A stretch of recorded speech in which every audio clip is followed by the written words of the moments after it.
हम दिलावा के बतिया बताई, सुन रे भाई कहाँ जाए।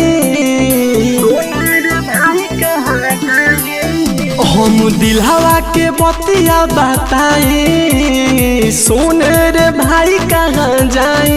उठे गजबे लहरिया जी अरवा मेरे तो पगली बैठी के रोतिया मड़ावा मेरे पगली बैठी के रोतिया मड़ावा मेरे पगली मड़ावा मेरे पगली बैठी के रोतिया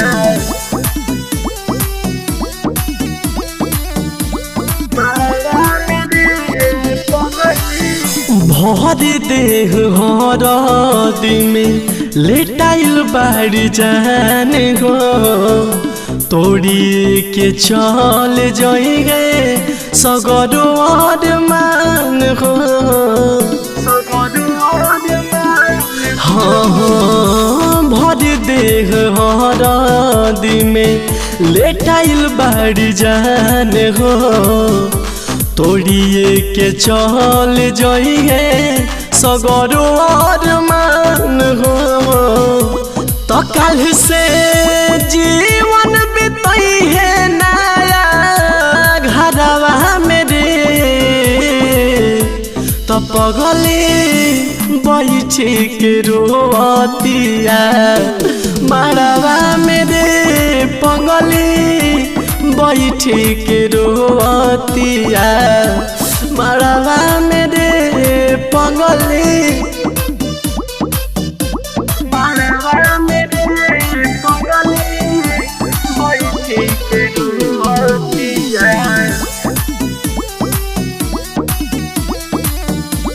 मड़वा मेरे पगली।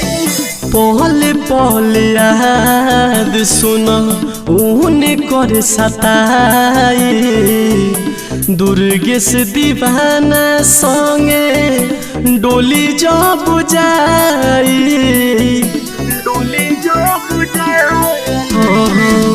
पहल पहल याद अर्जुन ऊने कर सताई, दुर्गेश दीवाना संगे डोली जो बुझाई। तो कौन कमी पवल बुलट प्रेमी अरवा मेरे तो पगली बैठी के रोतिया मड़वा मेरे पगली बैठी के रोतिया मड़वा मेरे पगली।